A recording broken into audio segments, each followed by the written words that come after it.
Bienvenue aux spécialistes du CB. LED et CB sur un brute force de Kawasaki. Les lumières ont été installées sur les ailes et en avant où est la fenêtre. Une là, une en bas. Et puis j'en ai mis une ici que c'est purple, c'est un peu la caméra qui est fausse à donner, mais c'est comme violette, comme sa housse de banc. Et puis le CB est installé dans le couvert de côté. Le brute force, il y a un couvert de côté, c'est bien le fun. Et puis le CB est installé là. Ici, il fait noir, mais le trou, il est percé là, fait qu'il va sortir en dessous. Et puis, le fil, il est passé, il s'en va directement sur le guidon, fait que quand on pince dessus, et puis sa connexion est ici. Fait que où est sa fenêtre? Fait que le CB est caché là, il est waterproof, son case, la connexion est là, et puis son PTT est là. Et puis pour l'autre en arrière, c'est la même chose que le mien.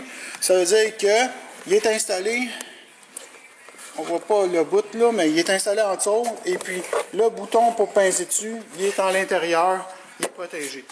Fait que le CB est protégé, et puis vous avez, ici, j'ai été rajouter un Bluetooth. Ça veut dire ça, c'est un speaker Bluetooth, et puis à place d'avoir la musique qui est pluguée sur ton téléphone qui va bouger puis qui va user, bon ben là, on a rajouté le Bluetooth qui va rentrer en communication avec ton téléphone, fait qu'il reste dans ta poche, ton téléphone, il rentre dans ta musique, et puis vous pouvez monter puis descendre la musique par ici, ou même arrêter puis de changer de tune.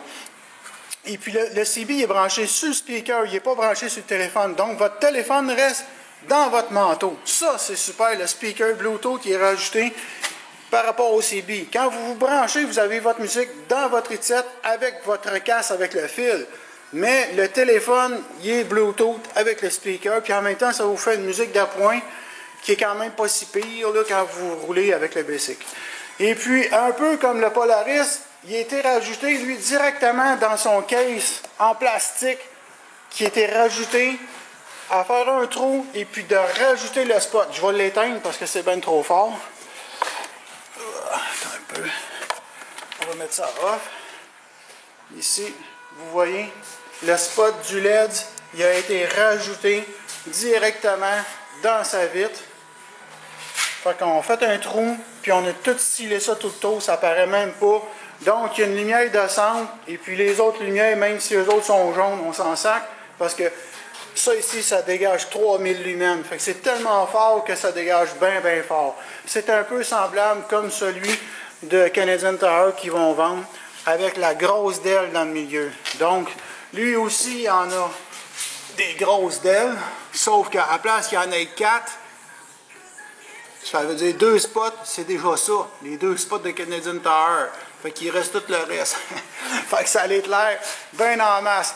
Fait que ceci était la description d'un brute force Kawasaki. Jacques JRC, 6500 boulevard Laurier-la-Plaine, au 450 477 6501.